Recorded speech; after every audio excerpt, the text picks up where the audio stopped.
You know, the process of change is really something that happens gradually.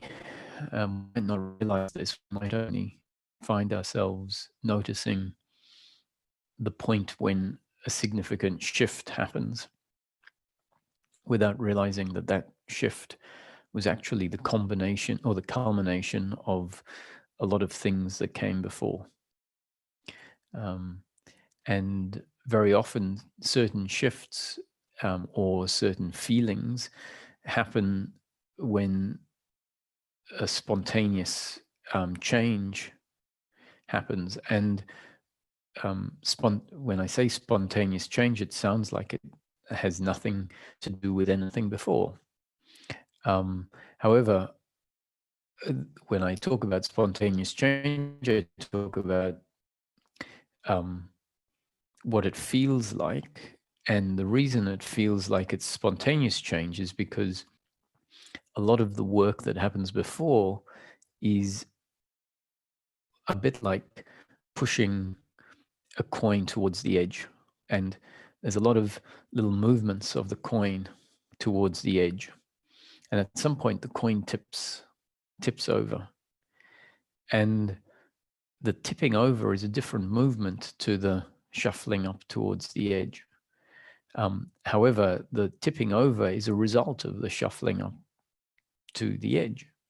And so a lot of our thinking is the equivalent of the moving towards the edge. And at some point, something clicks. And in that moment of click, it's what we can call insight.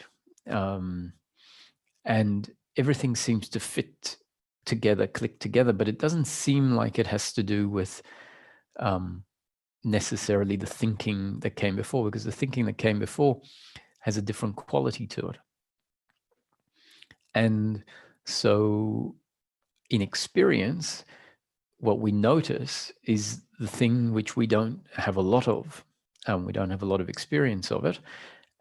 And it stands out because it's not something that we're very used to. Whereas the thinking, and in this case, I'm talking about contemplating or working mind thinking, working mind in relation to this investigation and inquiry into the nature of life and the nature of self, that thinking, that contemplating is something that we're quite familiar with. It happens and it doesn't really seem like it's that impressive or that important. And from one moment to the next in our thinking, it doesn't seem like anything significant is happening. It's a very gradual shift. And what we notice often is the culmination of what I'm suggesting is the culmination process. And so we can mistaken into thinking that the significant shifts have nothing to do with process, because they don't feel like they do. They feel like they've just come out of nowhere.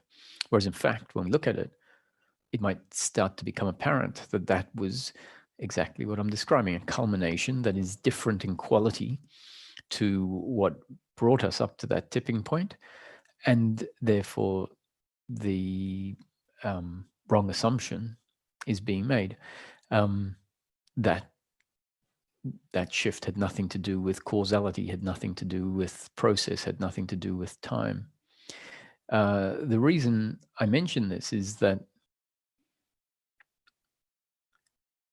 the deeply ingrained structures, belief systems, really, belief systems and way of seeing life, but that way of seeing life is really based on a belief about who we are and what life is. So life might be seen to be just a physical, an experience of physicality, of form. And that's because there is an ingrained belief, essentially, based on the ongoing experience of life, that life is just form. And so we experience life because of a deeply ingrained set of beliefs, and those beliefs have been put in place over years and years and years. And maybe the the primary belief about the nature of life might have been put in place only over several years or a few years, months, when we were an infant growing.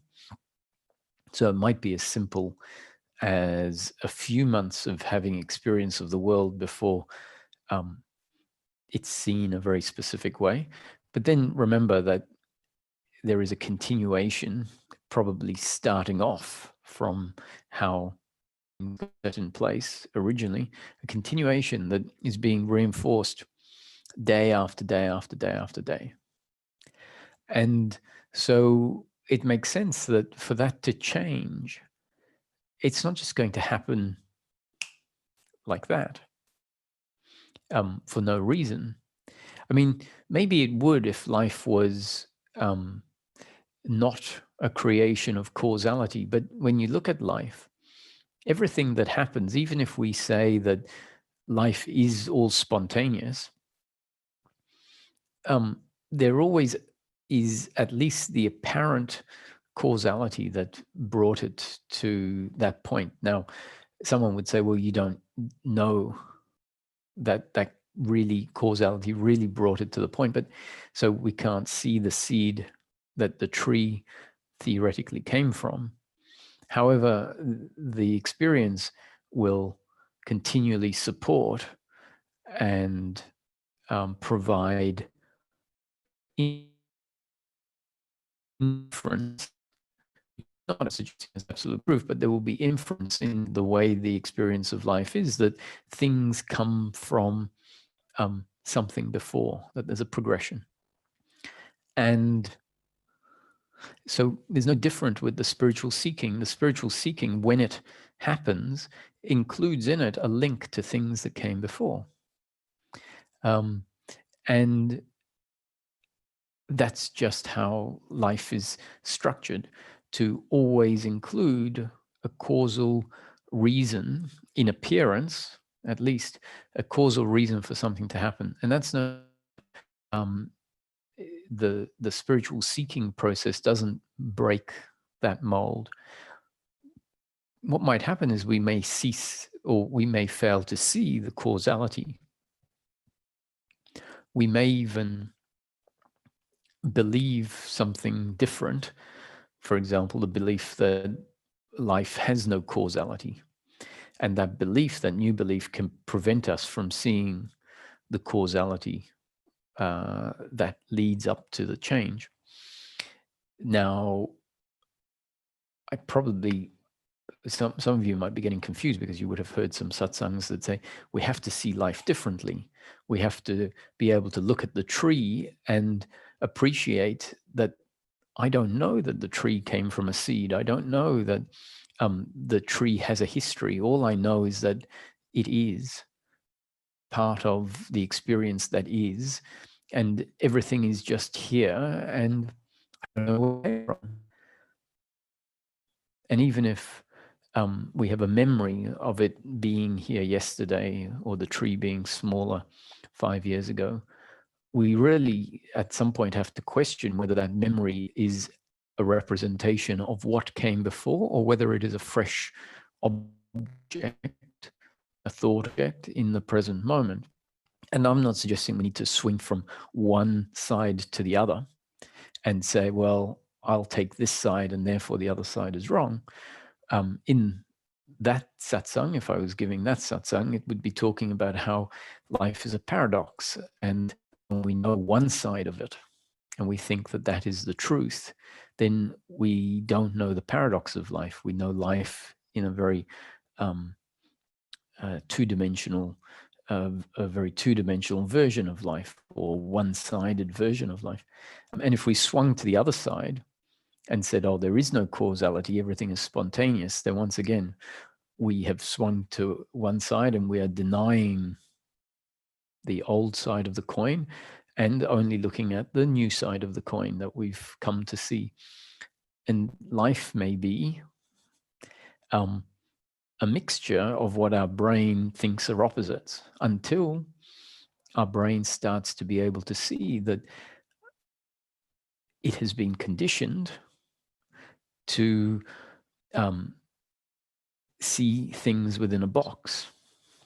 And as that seeing things within the box gets challenged and opens up, we might start to see, I see life as both spontaneous and causal simultaneously, and not as contradictions, but as complementaries. And it depends which angle I look at it from as to whether I see causality or whether I see spontaneity, and to know that, in fact, both exist simultaneously and both are true. So, given that our sense of self is deeply ingrained, meaning it's a structure that has been put in place from one point of view of looking at it, being put in place as a result of causality that is continuously reinforcing itself. So that's what deeply ingrained means. It didn't happen overnight. It happened over many nights and days of reinforcing it. And so the process of undoing that is a gradual process of essentially being exposed to new information in a way that it weathers down the existing buildup, in a way that it has the time and the persistence to make a difference, to undo. And that's not a result of us having to work hard. It's just about us turning up and being out in the sun or being out in the rain, as a metaphor, continuously. So if you find yourself with an outdoor job and you turn up every day for the outdoor job, what you will see at the end of it is that you might get a suntan without specifically trying to get a suntan. You might get more muscle definition because of the work that you're doing, little bit by little bit each day. And overall, it has a big effect. And that tends to be how I think the spiritual seeking happens. There are some points when we receive some information and it has a almost instantaneous effect. It's like, I've never thought of it that way. And we might think that that means that it's changed overnight, but in fact, it's very much like laying the foundations for a garden, a vegetable bed. The soil needs to be prepared, the conditions need to be right, and then the seed is put in and then it grows. Let's say the seed grows spontaneously, like very quickly overnight. It might seem like it happened really quickly. However, the conditions for the seed needed to be laid, and those conditions weren't necessarily laid in an instant. So this is how we can start assessing the process more accurately and starting to appreciate that, yes, as I remain in a certain environment for longer and longer, the effect happens without me really knowing how it's happening. And that includes, the environment includes your own contemplating, your own thinking, that gets kickstarted by something that you might hear. And then you start developing that thought because of the seed that has been planted, and the contemplating and working out whether it means this or that and how that ties in with something else. That in itself is being out in the environment. So it's not like you're in the environment when you're listening to satsang, and then when you're on your morning walk thinking about this, that you're out of the environment. No, the walk, on the morning walk, when you are contemplating what you heard in satsang, that's a continuation essentially of satsang. And it's a continuation, and it's your own internal production of new conditioning that is continually feeding back into your up-to-date conditioning. And so how is this particularly relevant in this teaching And it's happening all the time with once the main pointers are ingested, that, for example, your happiness is not to be found in the flow of life. What that means is that happiness is not to be found through pleasure, pleasure, pleasure.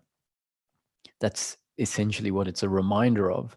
And if that sinks in, then every time suffering comes up, and inevitably the suffering feeling and the suffering thinking is because that thinking and that feeling is looking for happiness in the flow of life, is attached to certain outcomes, does believe within it that one will be happy if things in the external circumstance changes.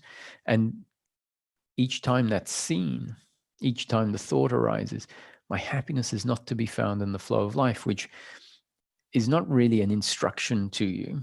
That's just planting a seed that will hopefully allow you to see when the movement within you is believing and is carrying on the old habit of falling into the trap of looking for happiness in circumstance, looking for happiness through the actions of the other, looking for happiness through achievements in the future, looking for happiness, wishing that the past turned out differently, which would have led to a different present. And that is the wearing down of the identity that has been put in place over tens of years.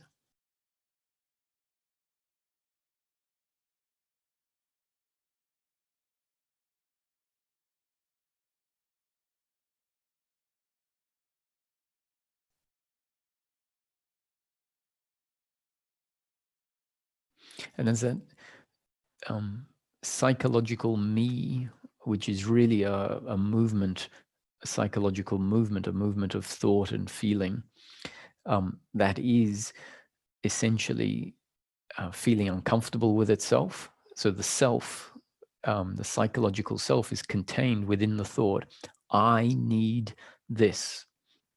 So the I in the I need is the psychological self. It is a belief self, which we might not have realized is a sense of self that is completely thought-based.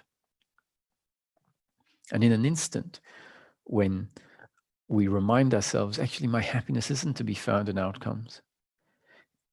If that reminder cuts off the, oh, I can't wait for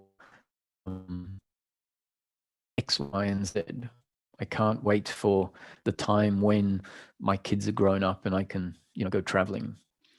If that thought is there, and the thought arises, your happiness isn't to be found in the flow of life, and it cuts off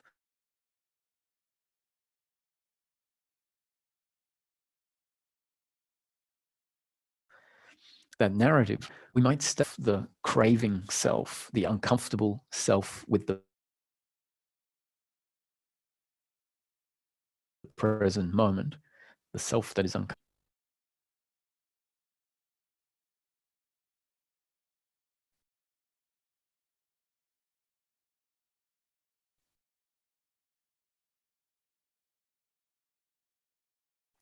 And that's often why we'll hear the statement, the person doesn't exist, or the person is not real, or the person is an illusion. Because what is being pointed at or exclaimed by a seeker who's seen something, is they see in an instant what they've always known themselves as, which is the psychological me that is relentlessly looking into the past and looking into the future and judging the present moment, not feeling satisfied by it. That psychological me, which is what we have experienced ourselves consistently day after day after day can start to disappear. In an instant, it's there and then stop.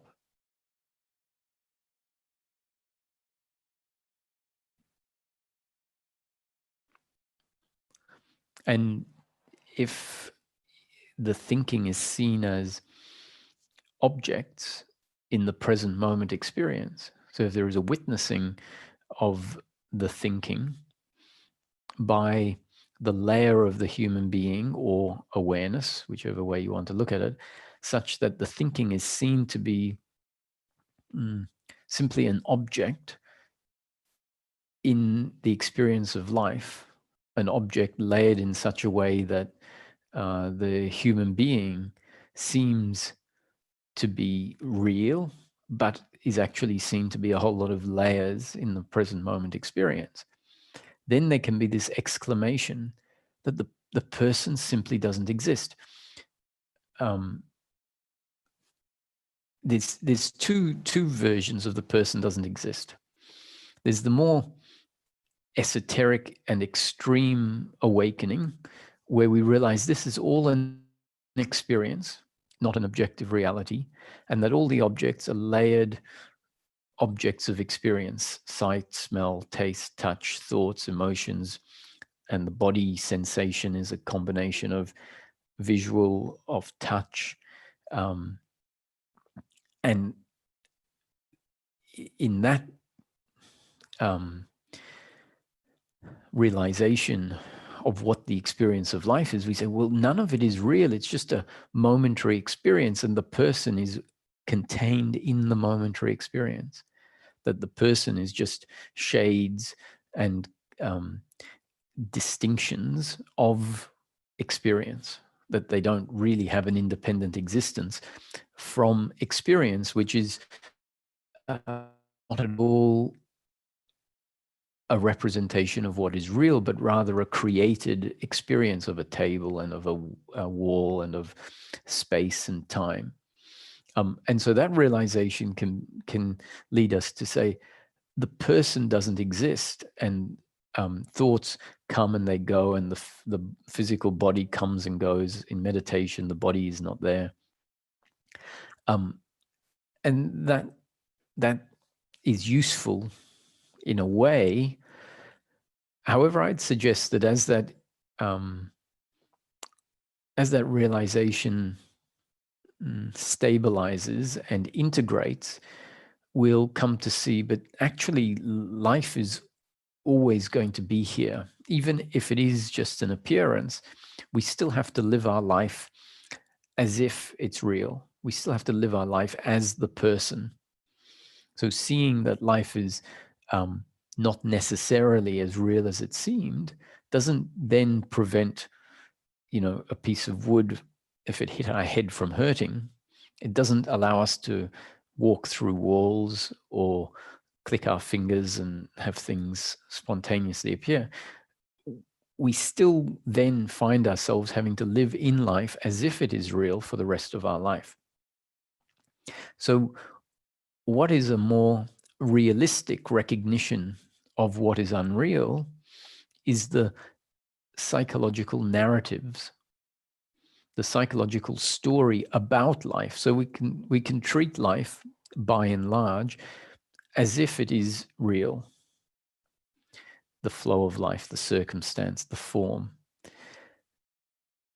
What really causes the suffering is not believing the form to be real or not, but rather believing the psychological me that is at the center of the psychological thinking, the thinking mind, which at its base has a belief that I am something which I'm not, the world is something that it's not. And it's that addition on top of the form, on top of the flow of life, that can fall away. That leads to peace of mind. So I remember at one point, Ramesh used to refer to Ramana Maharshi's teaching quite a lot. He had a great respect for Ramana's teaching. He had a very big portrait that he was given as a gift of Ramana in the Satsang room. So when I first went to see him, I heard him talking about Ramana and referring to a dream, life as a dream. And he wrote somewhere in one of the books, he has interpreted some of Ramana's teaching. And he interpreted it as Ramana saying that the world, or rather, Ramesh's commentary on what Ramana said was that Ramana was pointing out that the doership and that the attachment, which is this psychological me I'm talking about, is the dream. And in Ramesh's commentary, he treated the world of form and the human being from a physical point of view and from the consciousness and the biological feelings and emotions as real, not as the dream. And I found that odd because having come through Nisargadatta and Ramana's teaching, the way I interpreted it was that those teachings were referring to the whole kit and caboodle as the dream, the illusion. And I still think that they do that if it's read from a point of view that isn't coming from seeing that the doership and the attachment to outcome are the really problematic parts. Then I think the teachings of Nisargadatta and Ramana are pointing to the fact that all of life is a creation, an illusion. And yet Ramesh wanted to focus on the part of the creation that is the problematic part and that is out of line with the actual dynamics of what we find in front of us. Now, he wasn't necessarily saying it isn't all a dream. In fact, in this teaching framework, which is the teaching framework that came through Ramesh, the top-down approach is summarized in about 30 seconds. It says, consciousness at rest, infinite creative potentiality, pure potentiality, I think he says. So consciousness at rest, pure potentiality, the unmanifest, which is absolute nothing, but not dead nothing, potential nothing. At some point has to manifest, has to actualize. If it didn't actualize, it would be dead nothing in its unmanifest form, not potential nothing. So because it's being looked at and described as potential nothing, the follow-on says at some point it has to actualize, and it has actualized by becoming, turning into the manifestation that we know, the manifestation of time and space, of causality, of duality. And so when we talk about the manifestation as a whole, we can see that that is the non-duality. But the non-duality, which is the one manifestation, is undoubtedly a manifestation of time, of space, of causality, and of duality in experience.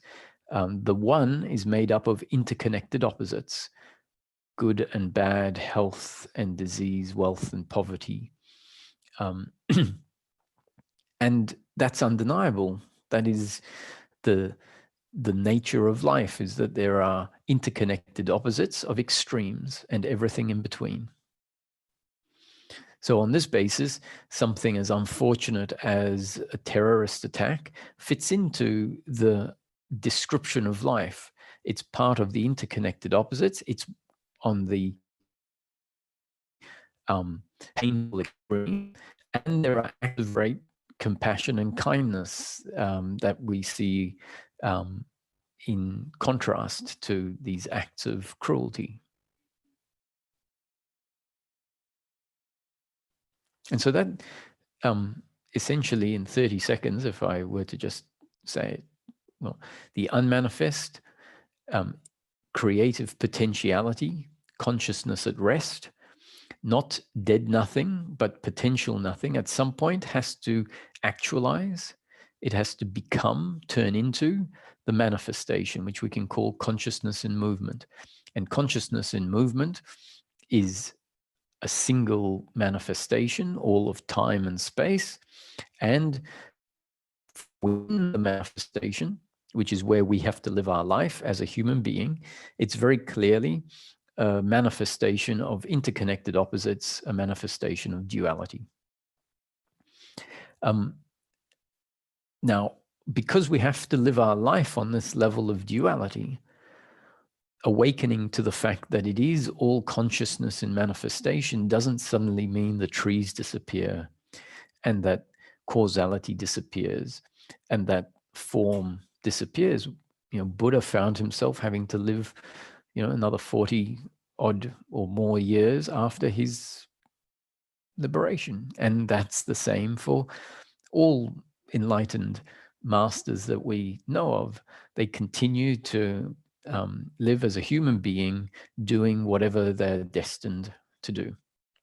And so because that's the case, Ramesh was saying that the dream that falls away is, or the illusion that falls away, is the illusion of believing that we are the doer, believing that our happiness is to be found in attachment to outcomes. And I like that logic. It makes sense. If we point at the whole of the dream, the whole of the manifestation as a dream, and the illusion, it would imply that when we wake up to the truth, illusion will fall away. And so if we were to run with the notion that, causality is not real as the illusion, or the body is not what we are, or the body is not real, time is not real, time is an illusion, space is an illusion, and therefore causality, which is based on both time and space, is not real. If we run with that as the illusion, it would mean that when awakening and then subsequent liberation happens, that none of those things would exist, that we would live in a different reality that doesn't include those. And the truth is that that doesn't fall away. Those things don't fall away.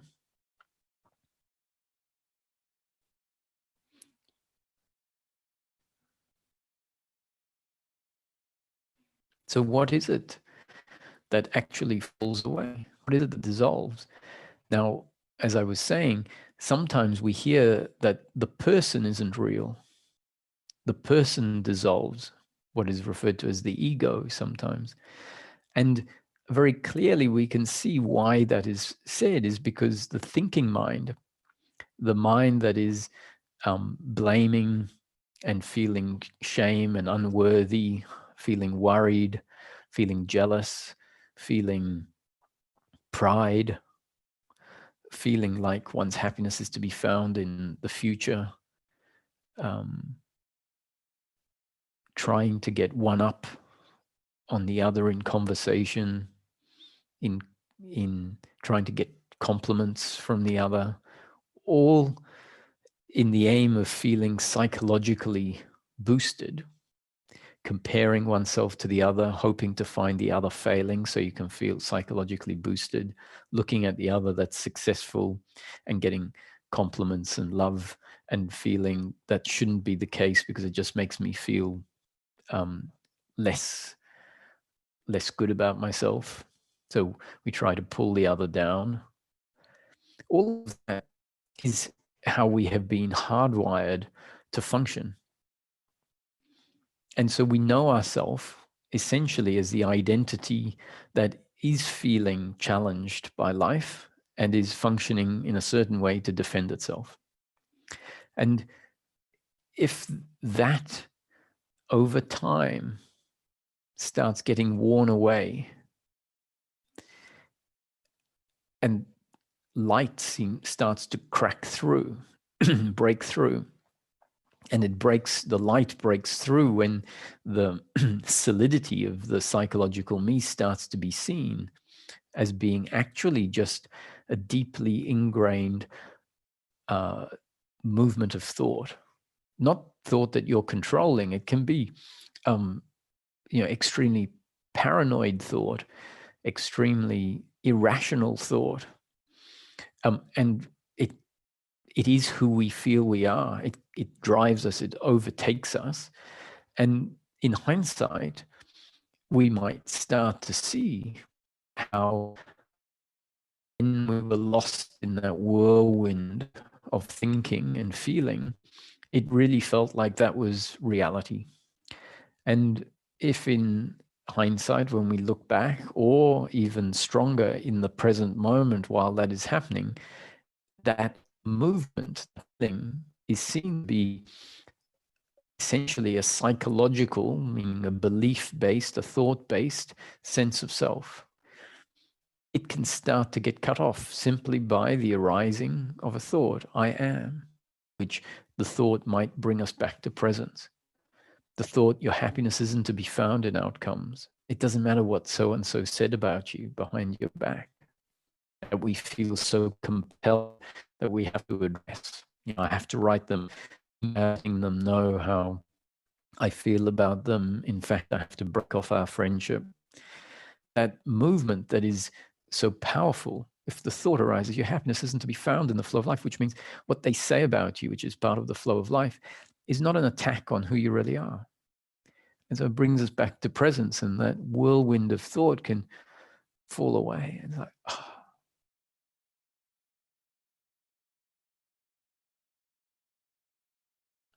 And from that perspective, when we're witnessing the thinking and then seeing it disappear, we go, wow, the person doesn't exist.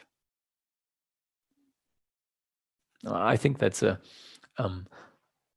liberal use of the word person.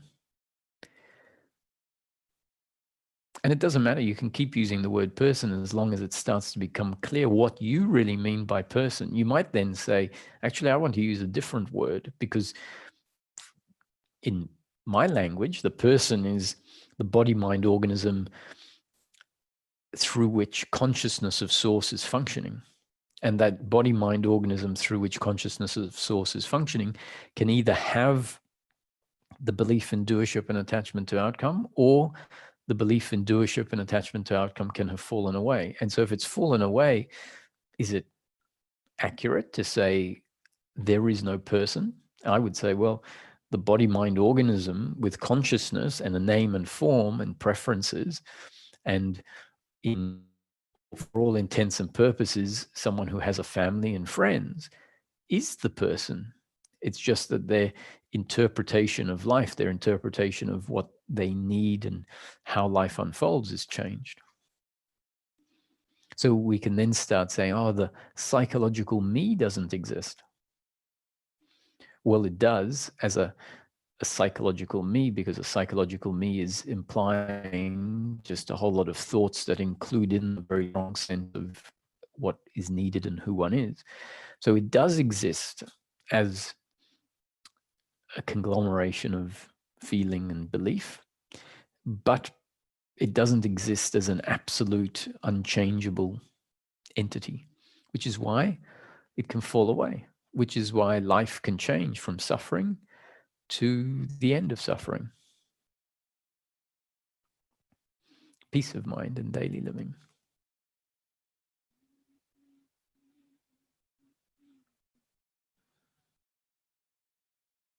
So the description that the psychological me is essentially at its root the belief in doership and attachment to outcome, and that doership and attachment to outcome is triggered into action simply by being in life, and that we see, especially when circumstance is painful, that psychological me being triggered in an even more intense way, and that the psychological me is an uncomfortableness with oneself, sometimes expressing as an uncomfortableness with the other or an uncomfortableness with just general impersonal circumstance, but ultimately all of that is an uncomfortableness with oneself.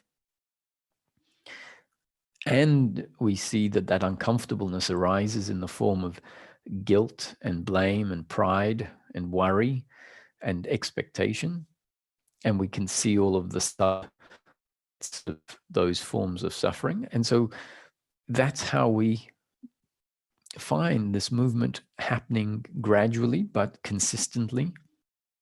So there are some of you guys out there listening that have been exposed to the teaching through me anyway, for 5 or 6 or 10 years, and others for 2 years. And you see that once it kicks in, the investigation starts to happen on its own automatically, based on your changing, up-to-date condition. And it becomes effortless as soon as the pride arises. Something kicks in and says, that's the old way that just seems on the surface to be good, because I'm going to get or try to get praise from the other. But we've felt that it's not really an authentic sense of self. And so it starts getting cut off. And after even months, just so I mentioned 10 years, 6 years, 4 years, the repetitiveness that is needed to undo the deeply ingrained belief doesn't need to be 10 years, 6 years, 3 years. It can just be a repetitive over 2 months, can have a very significant difference. It will probably continue over a longer period than 2 months, but you can find very significant change happening in short periods of time. And as that time extends, as the inquiry, which is really a seeing for yourself in your own life experience, what the pointers are pointing at, as that inquiry carries on, the understanding is going deeper and deeper, and really the understanding going deeper essentially equates to a dissolving of the opposite misunderstanding. And as that opposite misunderstanding is happening, what has to happen is its outputs, the outputs of the misunderstanding that used to be so automatic and prevalent and uninterfered with, start one being interfered with by the new conditioning in the system. And more importantly, we see that it doesn't come up as frequently, it doesn't come up as intensely, and when it comes up, it gets cut off quicker and quicker and quicker. And that's your own litmus test to whether the process is working. The whole teaching framework says what we're looking for, whether we realize it or not, is very simple peace of mind. We're not really looking for different states of consciousness. We're not looking for union with God, or knowing ourself as formless awareness, or knowing life as unreal or an illusion. All of those things could happen temporarily as insights, as peak experiences, and they might be pieces of the puzzle, and everyone's set of pieces of the puzzle are different. Some people don't have certain pieces of the puzzle. It's part of their puzzle. And so a lot of these sort of exactly pieces of the puzzle, when they happen, they seem like they are what it's all about. And then in hindsight, we see, well, no, that's just a piece of the puzzle. And often those pieces of the puzzle fade away in terms of significance once they have clicked into place. And what we thought was, oh, this is what it's all about, which you'll realize as the process continues and there are more and more of these insights, at some point we say, I kept thinking that that's what it's all about. Each time I have an insight, oh, this is it. And inevitably the process moves on. The previous insight morphs and becomes part of your system. And then another insight happens and we go, oh, this is what it's about. This is it. Finally, it's this. And then that morphs. It does what it needs to do. It maybe cuts off certain roots of the suffering, so that insight becomes part of the cutting off, but it definitely isn't seen to be what it's all about. And once everything integrates, we find what it's really all about is the simple end of suffering, which comes from a change that's happened to the human being such that it no longer makes sense. I wouldn't even say makes sense. We no longer are compelled to respond to life with the psychological narrative, which becomes seen as a false sense of self, because the root of that, which is described in this teaching as the belief in doership and attachment to outcome, has been dissolved. Now, the dissolving of the belief in doership and attachment to outcome may well have required certain specific insights about the nature of time, the nature of form, about consciousness. And ultimately, all of those are contributing to the realization that I have to live life in this world of form until the body dies.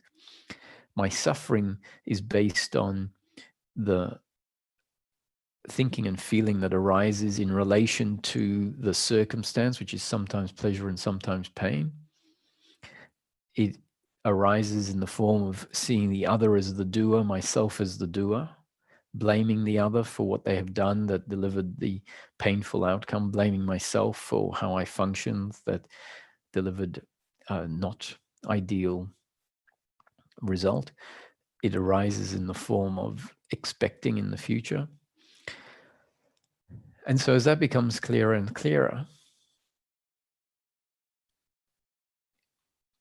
we end up integrating in a way where we accept that life has to continue to be lived as a life of time and space and causality and form. But seeing that narrative, when life changes the body-mind organism, doesn't remain. And that's the end of suffering. And so I sense that today's topic, which is highlighting that the changes happen gradually as part of a very intricate process of change, is what people are experiencing. And hopefully that's a result of being exposed to the words on an ongoing basis, which is why I turn up every day, I think. In practical terms, actually, I turn up because I feel like doing it. So it's a win-win. I'll see if we have some questions.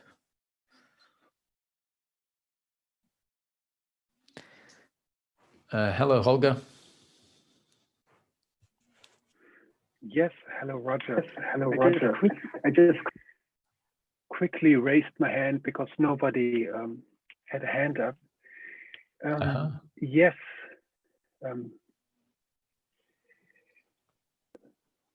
It's quite humiliating to see how hard a time I have to just express myself. Did you say humiliating? Yes.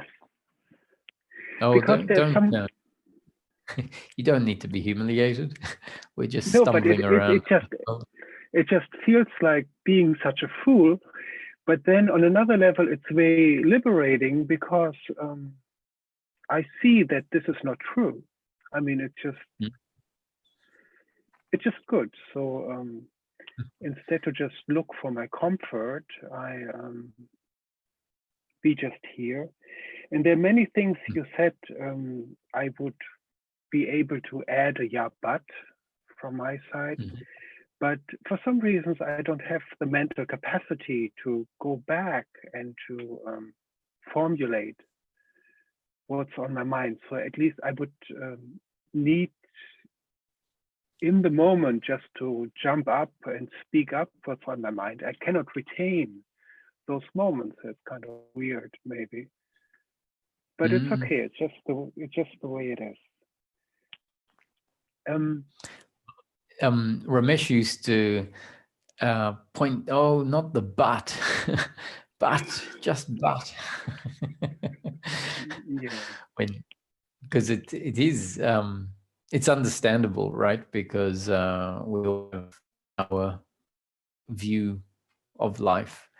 And so when someone describes a different view, there's often bits that stick out in our model. It's like, yeah, but what about what about this? Yes. So it makes sense. Yes. So the main point I observe in myself is just I see my investments in so many things, which is quite amazing. I mean, where I always hoped to get something out of it. I was always very much into gadgets, for example, computers and whatever stuff, software. And so I always invested myself in stuff and felt a certain level of satisfaction for maybe a day or a week or sometimes even a month. But then I can see how this always was just an investment into something that where there is no stability.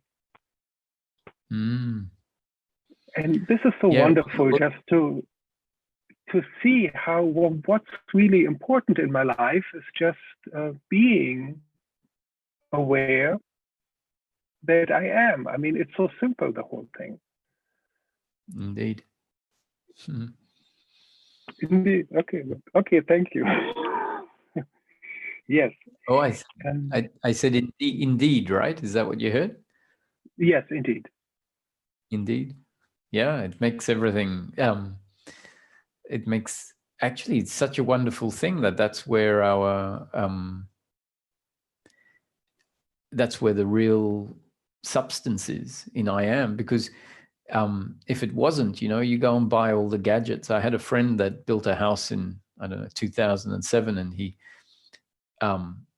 spent a lot of money on making the house sort of a smart house. That was with the technology in 2007, and by the time 2009 came around, it was obsolete. And you'll always be behind if the substance was out in things. And technology is great. I think that's probably why you're using the example. You see how quickly it gets outdated, and to just be able to come back here and go, this is what's important. I keep forgetting it. And eventually when we don't keep forgetting it, it makes life so much simpler. But there is a fear that always automatically pops up in a way. I mean, I see the freedom in not being invested, but there's this, maybe this is what you call the deep uncomfortableness, or what I try to understand as the fear of the Lord. What's the term used in the Bible? And to me, the Lord is just the absence of my separate self. Does this make sense? It's the Lord is the absence of the separate self. Indeed, yes. Yes. Yeah. So when the separate self is present, it means there is the absence of the Lord, right? Yes. In an indirect, roundabout way. Yes. Yes. Does this make sense? Or am I getting Yes. it totally wrong? No, that's how I would say that our true self is really just the absence of the false self. So the true self, which you're referring to as the Lord, is the absence of the what did you call it? The absence of the Separate small self. self?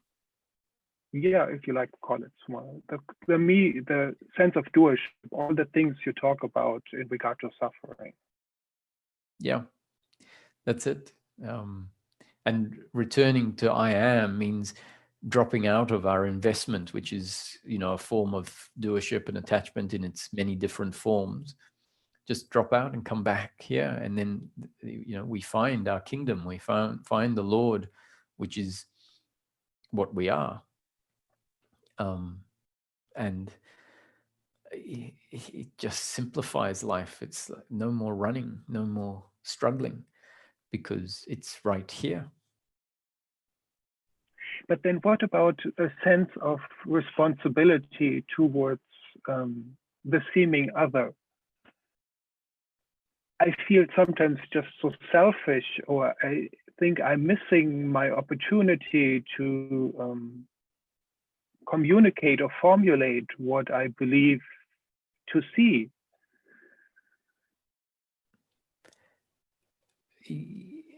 In this environment, you mean, or in? Yes, in the environment, in my surrounding, I rather than maybe remain quiet instead to speak up. Or is this a type of avoidance, or is this just I don't know. Sometimes there's just there's still uncomfortableness inside of myself, but it's more on a deeper level, maybe. And maybe it never gets removed. I mean, maybe it has to be part of it. Well, if that's the case, then you have to make friends with that uncomfortableness, right? And understand it as part of the color of life. And the truth of the matter is, if it is going to be removed, still we have to make friends with it. That is an inevitable step. And making friends with it is not necessarily to like it, but to not get psychologically involved in hating it.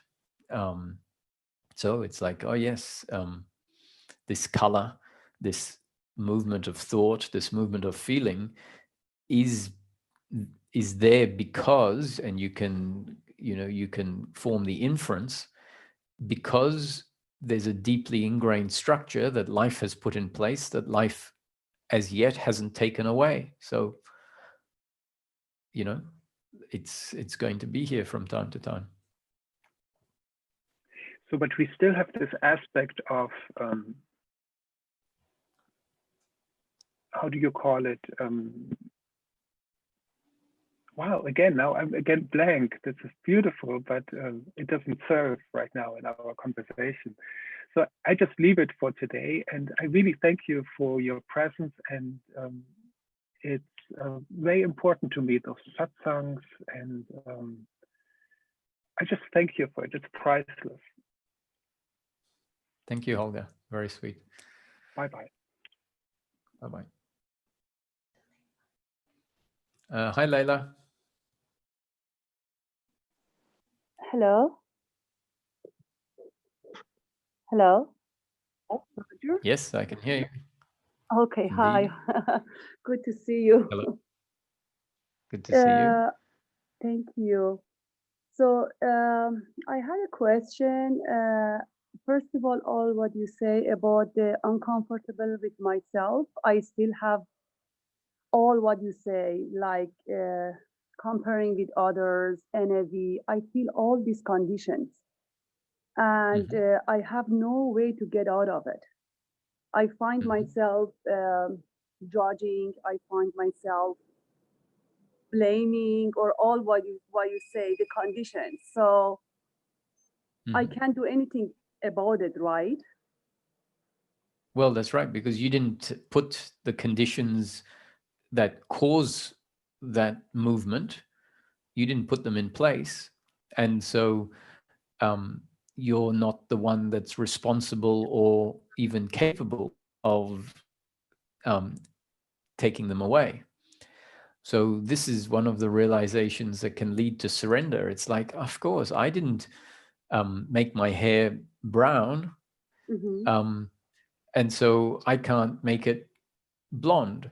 I mean, not in the natural way anyway. You say, well, if I was the one that made it go brown by tapping it 3 times, then I can say, okay, maybe if I tap it 5 times, it'll go blonde. And the truth is, I didn't make it go brown, so I can't make it go blonde. But I don't like it. Yeah, but that's, I so feel the bad problem, about it. yeah, so then you'll have 2 layers of problems, because you will have let's say it's not your preference.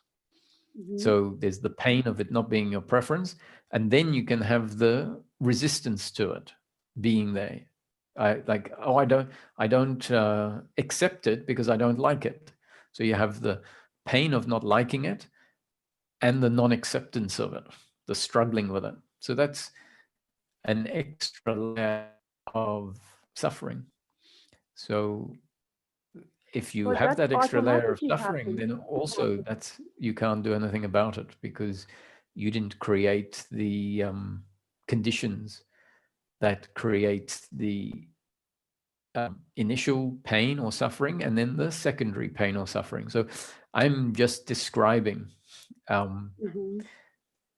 the dynamics, and I'm describing them as not your doing. And if it sinks in a certain way, you'll say, well, I surrender then. Just surrender. Yeah. I have to just surrender. No, you can't surrender. But you see, I'm not asking you to surrender. I'm saying that I'm describing it. And if you hear my description, you might have the thought, oh, in that case, I surrender. Now, that thought, I surrender, is not actually you surrendering, but rather you being surrendered. Because that thought will be a consequence of me describing something, you hearing it a certain way, which you're not in control of my description. You're not in control of how you hear it and how your brain processes it. And you're not in control of the thought coming up that says, in that case, it's pointless, me struggling. I give up. I surrender. I let life be as it is. And so then the doer says, okay, so you want me to surrender? I say, no, you can't surrender. You can be surrendered, but that's not in your control. So you might as well just give up and surrender, right?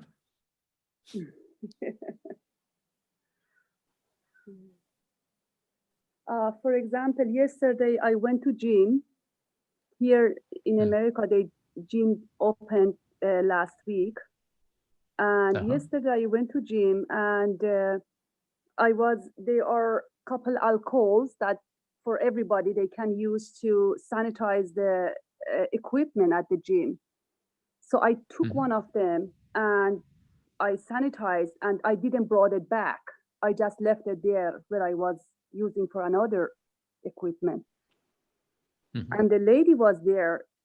She got mad, and with the tone, she said, that is not your private alcohol. You have to bring it back.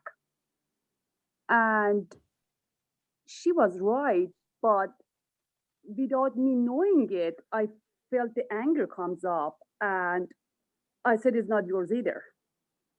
And I didn't say anything, and I brought it back, and I went to the front desk and asked if I can have some alcohol for myself to bring it back. But immediately I went to the lady and I said, I apologize. I am sorry if I was rude. But I don't know from where the anger came. And I said, okay, I'm not a doer. But it was, for me, it was like, there are stuff inside that I don't know until I have contact with other people. and circumstances. And that wonders myself. I never thought that I have that inside me. So it's just sometimes I'm wondering. Yeah, it's a good example. And the truth is that in that situation, the anger does come up. You know, it's and it can be blame as well. It's like you blame, who are you to tell me what I can and can't do? Or we find a way of making them wrong.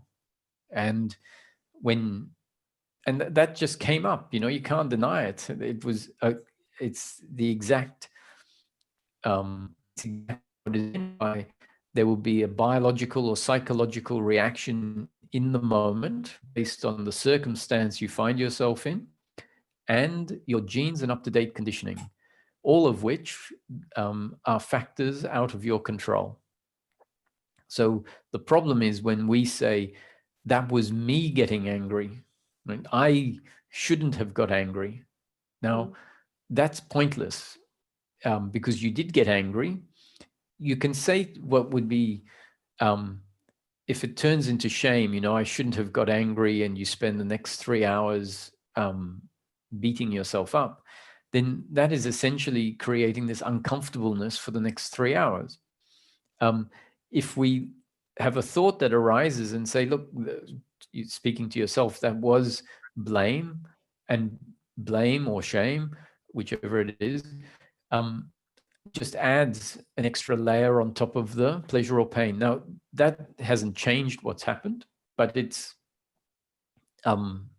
essentially seeing, it's making the most of the situation and seeing it for what it is. What you said you did, where you went and apologized, is even better. It's fantastic because it says, oh, I acknowledge that what happened through me is not optimal. If I had my time again, I might do it different. I would like to do it differently.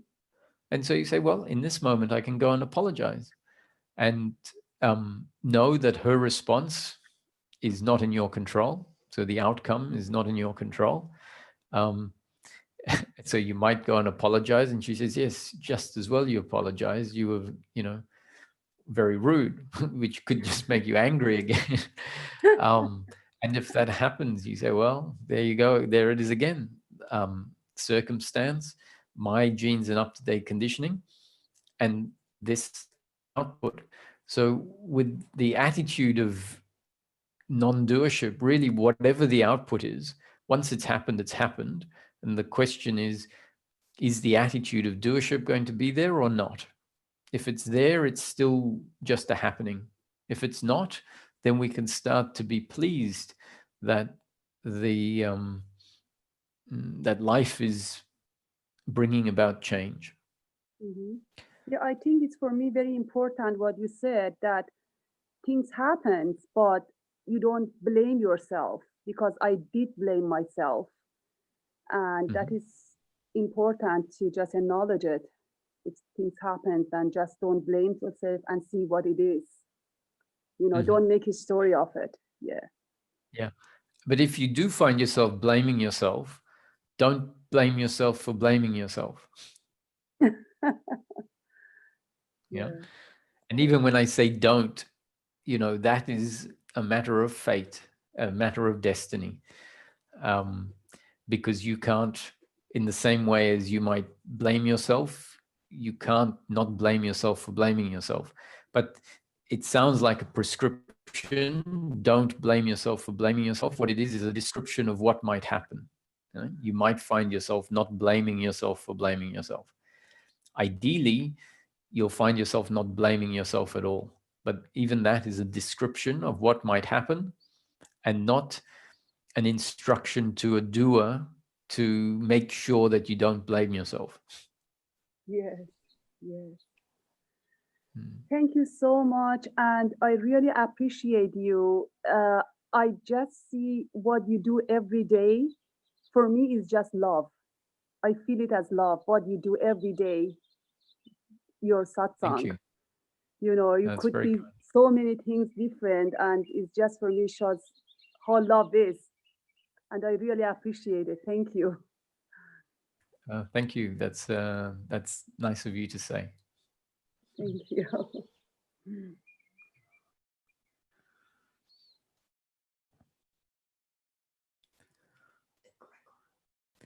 Hello, Gregor.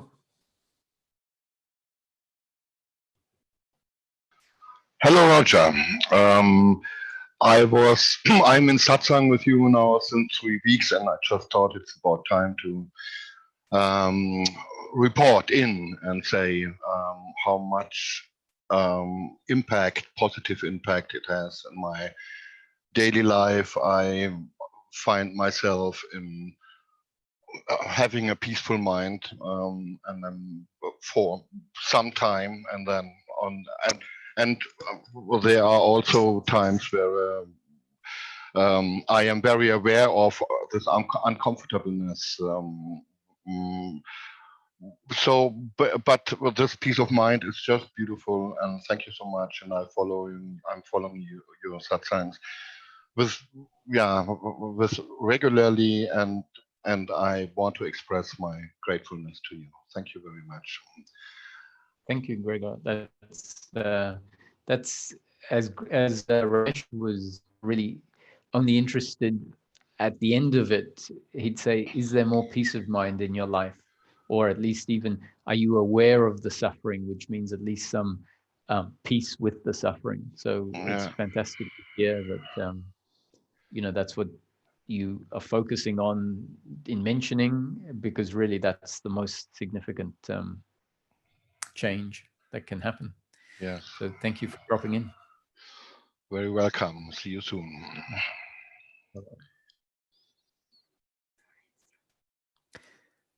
Lorenzo?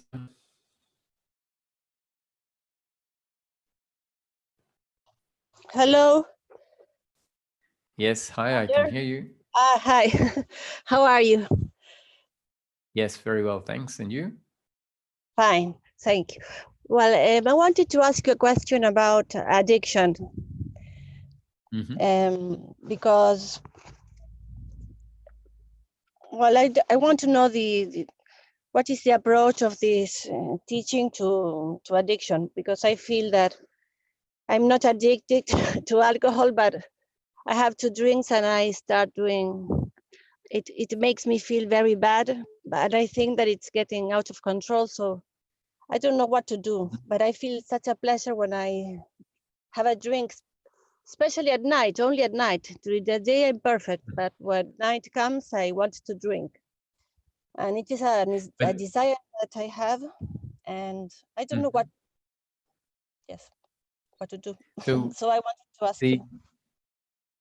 The teaching really looks at it on an attitudinal basis and says, look, the attitude from which the teaching looks at it, which is the attitude from which the individual can look at it, which is the healthiest attitude, because it's the attitude of non-doership and non-attachment, is to say, yes, this is happening because it's God's will, cosmic law, what is destined to happen. And in practical terms, we're saying that God's will is unfolding through your genes and up-to-date conditioning. So you are being forced, when you drink, you are being forced to drink by life. Just like when someone is kind, they are being forced to be kind. When someone makes a mistake in their speaking, they are forced to make that mistake.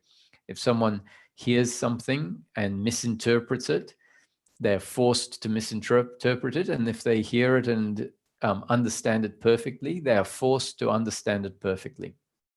So it's really saying that life is unfolding, and that is our destiny, sometimes pleasure, sometimes pain. And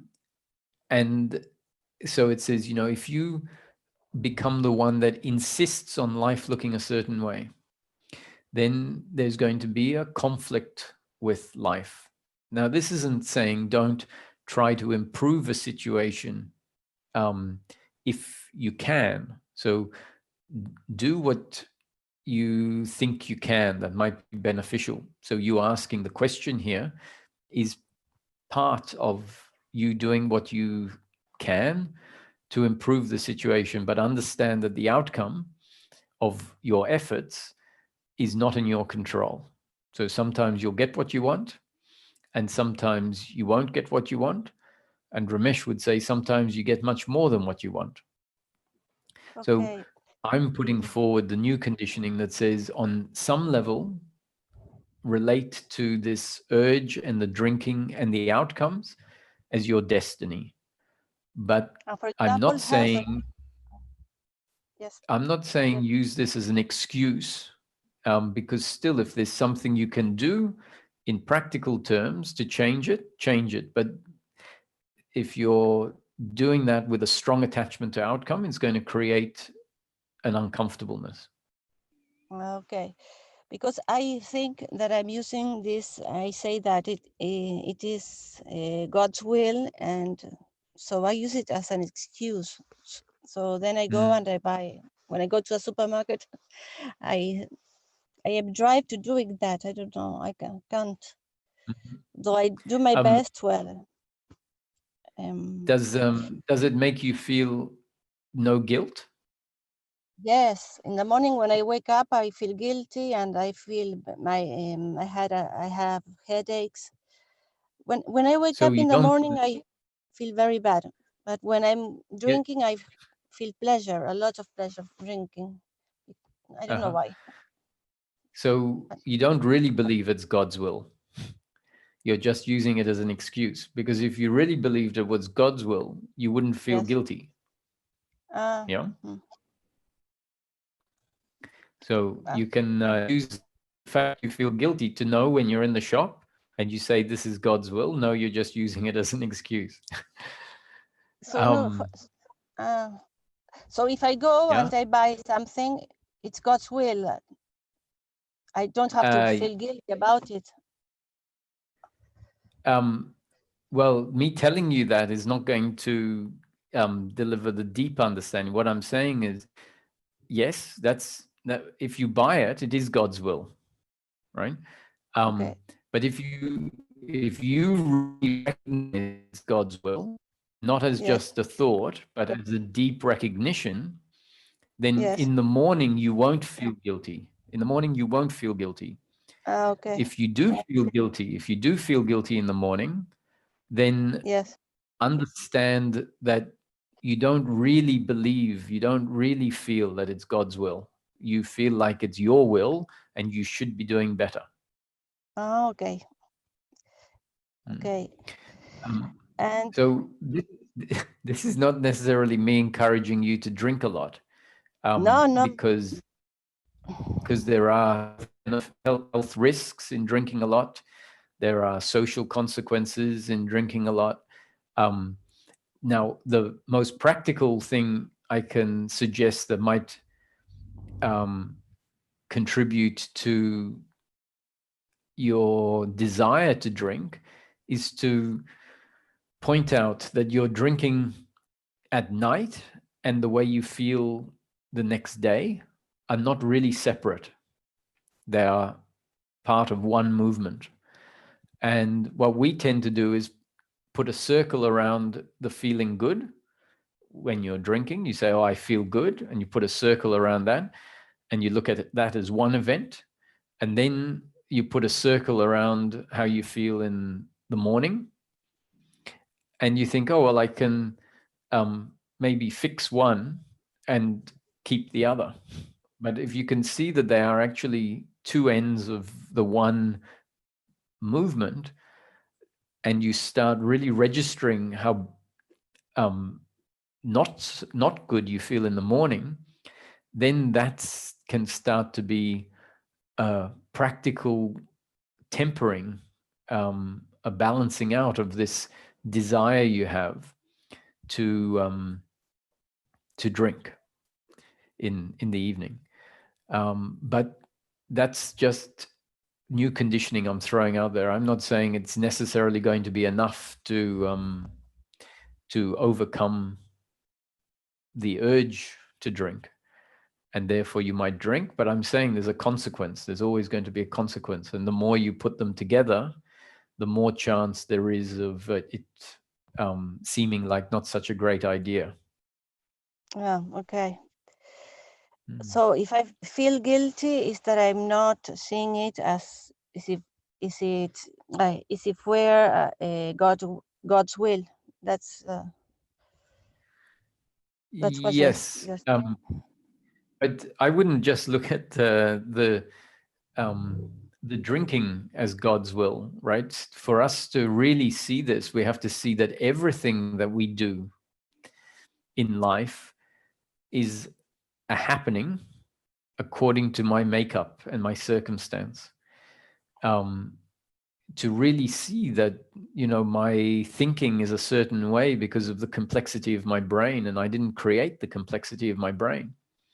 That I have certain urges that, you know, if we had the intense urges that a psychopath has, we would all be psychopaths. You know, we would all kill people if we had the same urges and the same intensity as a psychopath has. And so our thinking and our feelings are our unique expression and of that moves us through life. And that's the principle that we have to see, is that my thinking, my feelings are not my creation. okay. But they arise. And that's how we can start, you know, that's how we will realize everything is God's will. Okay. Well, okay. And I have another question only. The other day, my last 2 days ago, my dog died, and I felt very sad. Sorry to read that. Sorry. Yes. Thank you. And we felt very sad, and me also. But that would be like some pain in the moment, no? Because emotional pain. Emotional pain. Yeah, and then that can very easily turn into and be wrapped up in psychological suffering, because the pain of circumstance is very often accompanied by the suffering, the psychological suffering of resistance. So the beginning of it is the biological pain, so sadness, but it can be pervaded, accompanied by this uncomfortableness with oneself. Okay. Well, thank you very much. Thank you, Florencia. Very much. Goodbye. Thank you. Goodbye.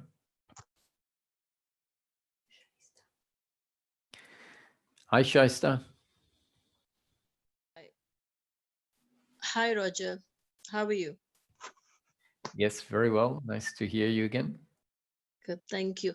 So, first of all, thank you very much for everything. And you've been so consistent for so long, and it's really is very helpful, and, really pure gratitude to you for what you're doing.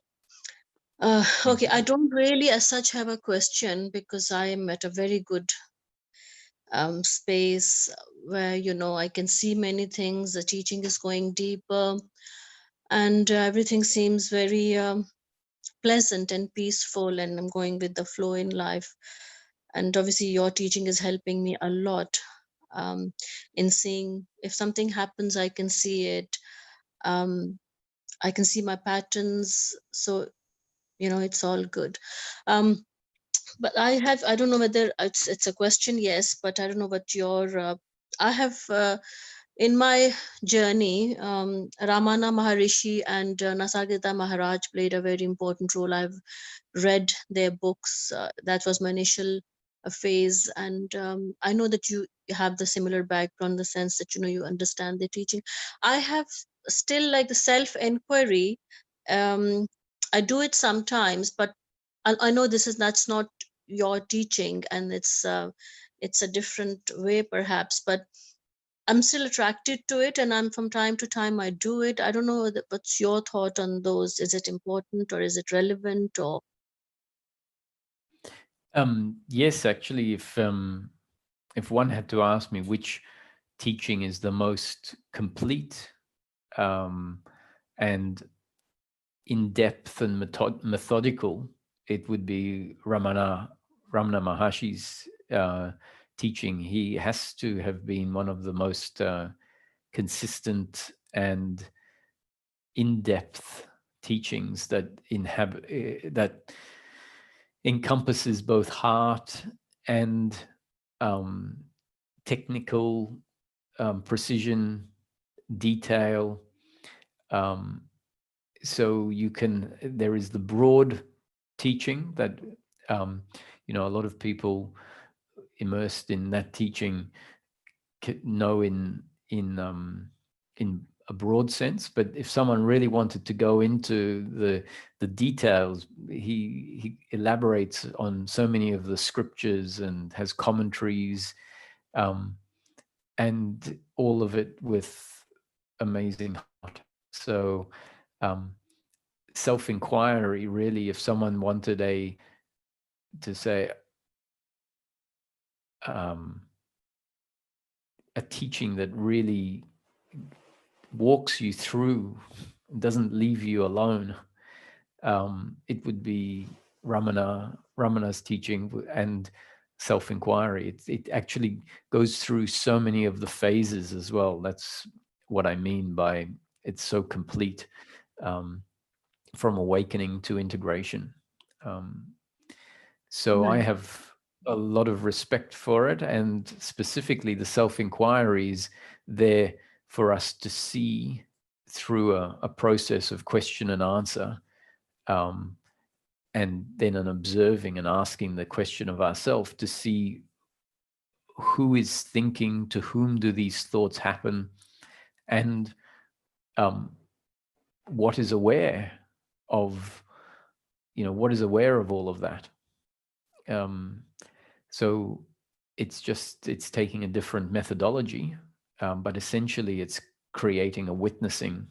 That's what it's all about, to try and bring about a realization, a shift in realizing that what I am is not the thinking. Now, the truth is that, or not the truth so much, but when we look at the effect is if we do have such a respect for a teaching, we can even get a little lost because there is so much emphasis on self. And sometimes in order for an awareness of the aspect that is referred to as self to happen, self is described in ways that make it seem more absolute than it actually is.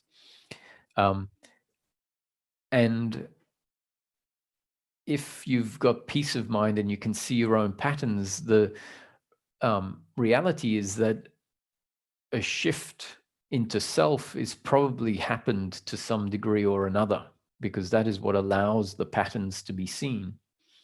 The shift into self is simply a detachment, a non-identification with aspects of the human that we used to be overly identified with, which prevented us from seeing them.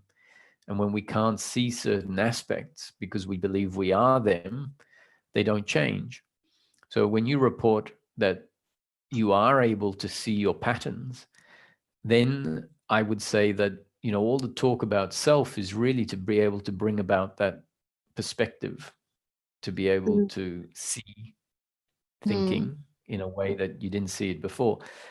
If we don't realize that, we might keep hearing this talk about self and the absolute and, you know, other ways it's described and think, oh, I'm missing something. And that may not be the case, because the self-awakening, let's say, tends to change and tends to fade away, even, you could say, tends to become much more subtle. And often the descriptions that are given are the descriptions in the non-subtle form, to create that, to be, it's a really pointing at it in its extreme form. And so when we keep hearing the pointers in its extreme form, if what's happened to us is the subtle version, which is not a lesser version, in fact, that is where it needs to go, then we might be craving for something that's not really that important. And, the knowing of the self is important because it's the part of the human being that can be less interested in the habits, the thinking. It is the part of the human being that can feel like, who cares what those people are thinking about me? So you have the example of the monk that, I don't know if you've heard this story, I've heard it a couple of times, but he was accused. There was a woman in the village that had a baby, and somehow they thought the monk or the sage, this sage was the father, when in fact he was just supporting her and feeding her, and he didn't defend himself. He didn't correct the situation, because that his sense of self, being grounded in the real self, the fact that people had got it wrong, and even if they thought he was, and they made him an outcast, it wasn't really affecting who he was. And so if we start touching into the part of us that can let these things slide, if someone makes a snide remark at you, for you to be able to feel it's really not even justified, but you just find that the urge to fight back just doesn't arise, then we're already connected to self. And that movement can be a gradual, slow movement. It's not that we won't have these urges to fight back at all, but we might find them getting cut off more than in the past. And in time, we see them change. So that means that the connection to self, the recognition of self, has happened, but just in a very different way to what some awakening teachings are pointing at. Right. No, it makes sense. Yes. I mean, you came into my life for integration mainly. I can see, it just grounded me. It's because I was really on the other side. And after awakenings, I can see that this, and as I said, my prayer to Ramana was to, help me. And I came across your video, and it was so sort of, and I knew, and was instantly I recognized where the link was missing, I can say, or something. So yes, it makes sense. But on some level, I still feel I have this, although it's on one part, there's a lot of this contentment. I can see my pattern, even the comfortableness you talk about, and I'm so grateful to you for that. I felt all my life the discomfort with my own self, and I couldn't see that. But more and more for the past these 2-3 months, obviously life has slowed me down. I think slowing down is the word, which is a simple word, but I think I understood the true meaning of slowing down. Even my speech has changed. I used to speak so fast.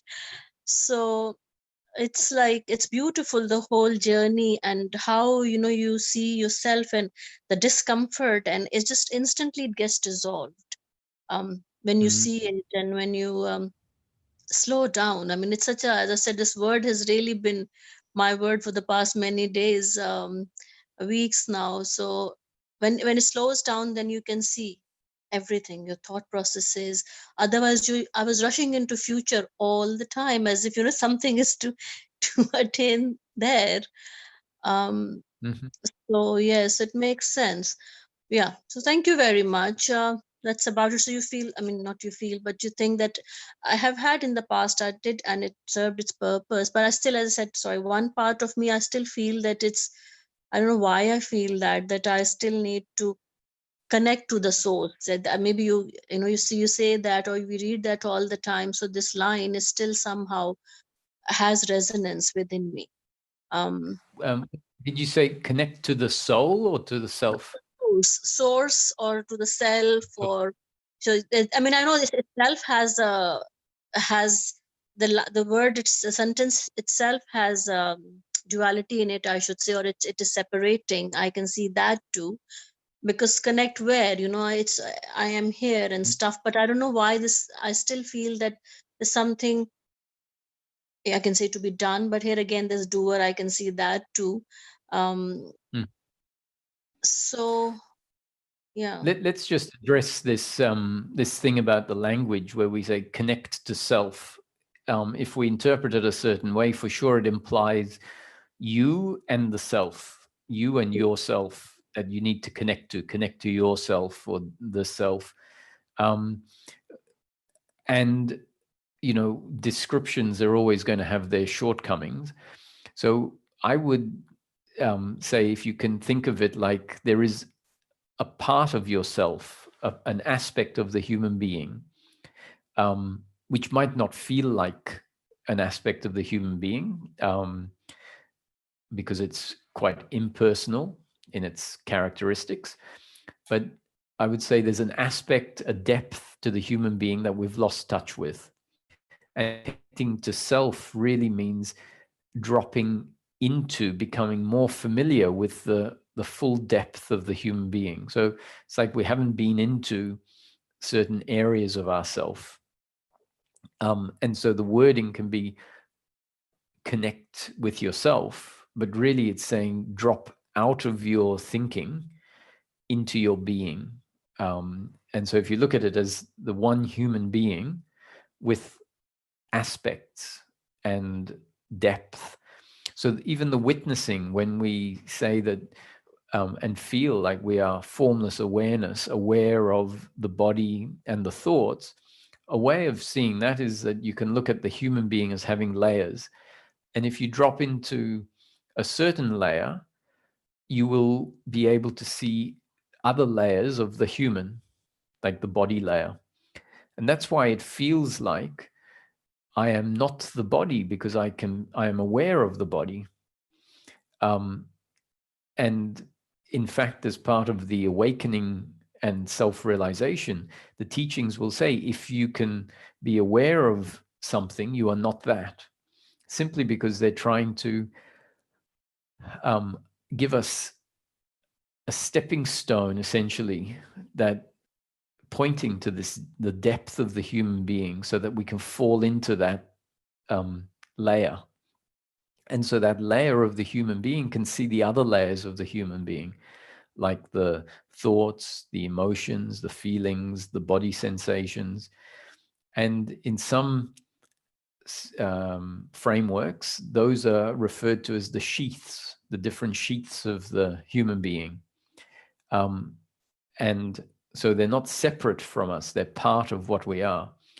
And so these states, these different states that we can experience in life, is just drop into different layers of the human being. And from different layers, the experience of life feels qualitatively different.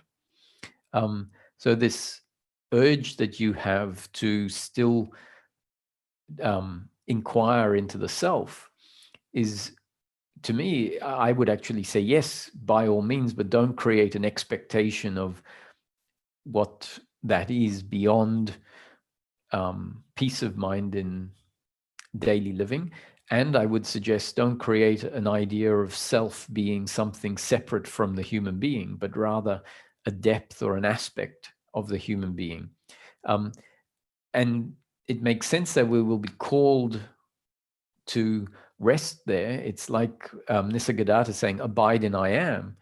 because it is, you could say, the part of the human being that is the conscious part of the human being. So the part of the human being that is the least mechanical, the part of the human being that is most undeniably alive. So we have this urge to connect with that part because it is so much, well, what we could call the essence or the spirit of the human being. So this feeling you have to abide in I am, or to rest in the self, to inquire into the self, can be just either a refreshing part of your day where you just reconnect, reestablish, remind yourself of that aspect of the human being. And so I think it's something that will be ongoing until death happens. We're always going to find times during the day or during the week or during the month where we feel like, just like we feel like eating, we feel like sleeping, we feel like resting in the self. So. Okay, perfect. No, it makes perfect sense. Yes, thank you very much. Thanks a lot. Yeah, you're welcome, Shaista. Bye. Bye-bye. Hi, Candace. Mute. Can you hear me? Yes, I can. Okay. Thank you. I just wanted to share the sentiments of many others that it's been a real blessing to have these every morning and just to re-ground myself before I start the day here. It's just the start of the day. You're welcome. Thank you. Yeah, and just how inspiring it's been, just how freely that you've offered these. It's really inspired me to let go of just noticing any egoic drive to try to get anything of what I'm doing. So I appreciate that. And I guess I just wanted to share an update. I enjoy when other people have no idea what they're going to say before they start speaking. So here I am. Just noticing that I've been in this place of transition so many times in my life where life's kind of been this like kind of temporary employment and then nothing, or just kind of jumping around here, there, and everywhere, and never sure where any sort of career stability or financial stability lies, and just feeling so much more at peace with it than I ever have. I mean, I have a little bit more financial resources right now, but just feeling so much more comfortable in not trying to make something happen. I've noticed that usually when I'm in this place, there's this grasping of trying to figure it out, or some sort of lingering sense that something's wrong and then I need to do something about it, and acting in ways where maybe it doesn't feel inspired, but feeling like I have to do that to take care of myself. And just noticing that. Yeah, and surprisingly, things have been kind of just coming. There's been a couple things that have just shown up. Yeah. Yeah, the thing is that we can hear this, do what you feel like and don't necessarily become too involved in controlling the future. That can sound like, well, I'm not going to do any of the essential things that, really have to get done. And I'd say, well, you'd be surprised that all it does, in my experience, is it allows the things that don't really need to be done to drop off. And then it allows the things that do need to be done to just be rescheduled by life into another time slot where you actually feel like doing it, where it's not, where you're not forcing yourself because you should. And that's amazing when we say, let me see if there's another time in the next week that this activity could get done, from a place of feeling like doing it. And we look at it and we say, well, actually, I don't need to do this on a Sunday evening every week. Maybe there's another time that it's meant to be done.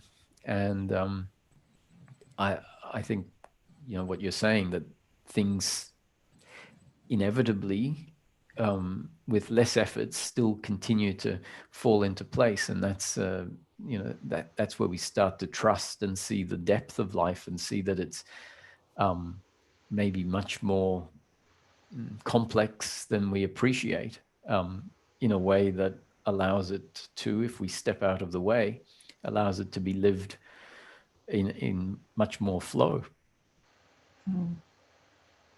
Yes, I've been doing little experiments, just like, even I have this thing about not wasting food. So I would eat things maybe that I didn't want to eat just to not waste it. And then just practicing kind of let that go.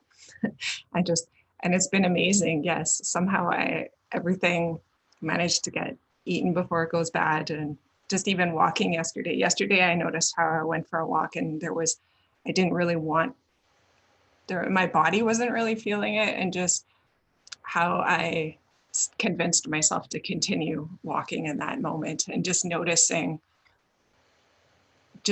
how that impacted the rest of my experience, how that kind of carries over, that like there's this subtle sense of resentment that that I'm feeling in resistance to life, and how that then when I'm acting in those ways, even in small ways like going for a walk or not going for a walk, that's being carried on into later in my day, potentially, that sense of like angst, even though it's very subtle. But so when you went walking when you didn't feel like it and you pushed yourself to keep walking, you're saying that was a positive or not so positive thing?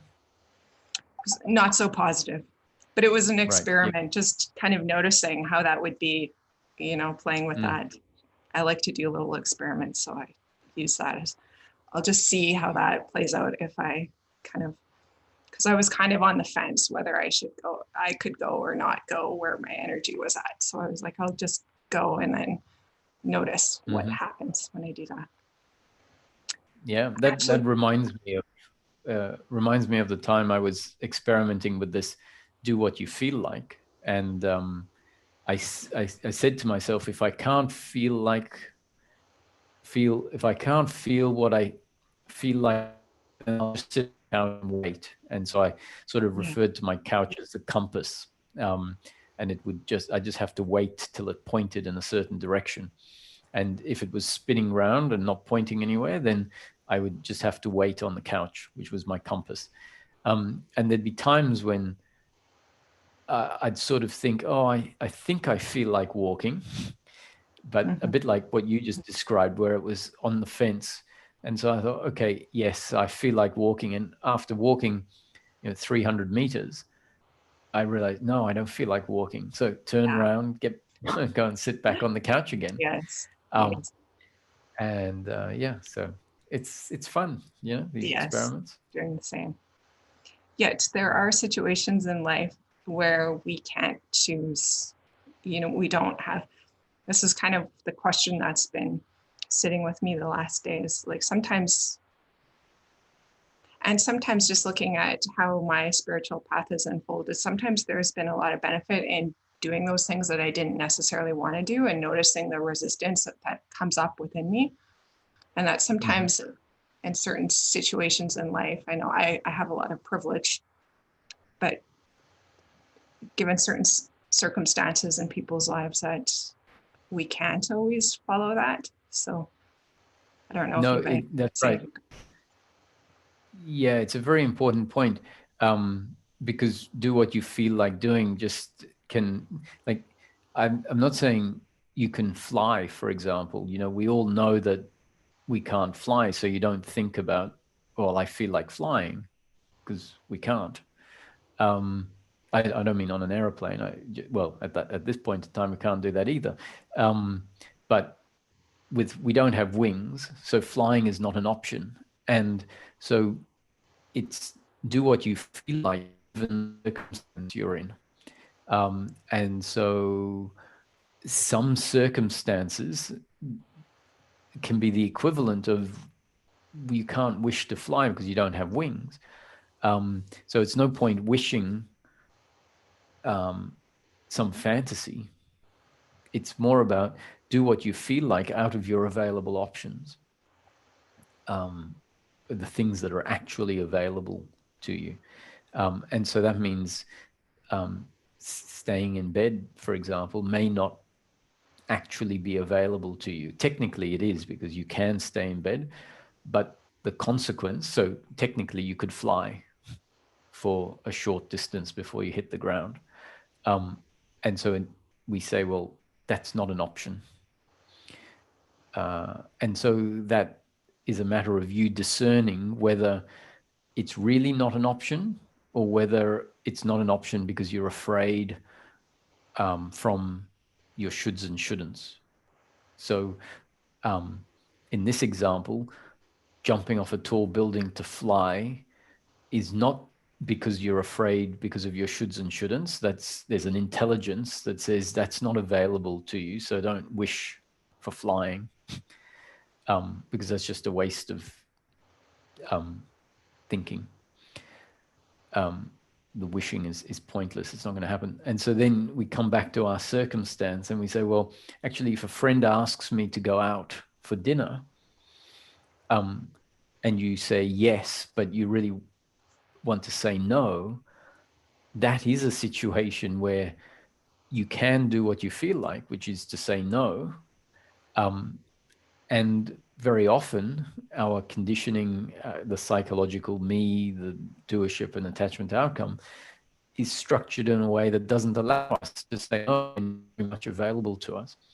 And so it's moving from saying yes when we don't feel like it to saying no when we feel like saying no, where we really find the freedom. It's like, oh, why didn't I do this 20 years ago? And so, yeah, I think your question is a very good one, because sometimes what is said can be taken too absolutely and too literally. And even if you feel like going out to kill someone, that's not what I'm saying. That's not what I'm saying. If that's what ended up happening, I would say that was God's will or destiny unfolding. But it's definite that what I'm saying from this point of view now is I'm not telling people to go and do bad things, but I'm talking about an attitude that we can have to life, which I say is an accurate attitude, that we are being lived, everything's happening, and often we're being lived with a deep attachment to outcomes that keeps us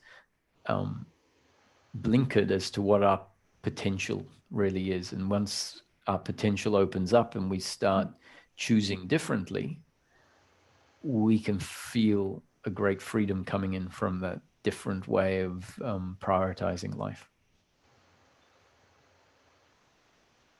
I guess I was also reflecting on, like, I worked at addiction treatment centers, or like with people in prison, or those sorts of situations where sometimes we're on someone else's schedule and we can't, or even on a retreat, sometimes there's like guidelines as to what we can and can't do at certain times. And in some ways it seems there's some benefit to that too, noticing the resistance to, a lot of things can come up when we're not given that. I don't know. I guess I just see both sides of it, that there can be that seeing the resistance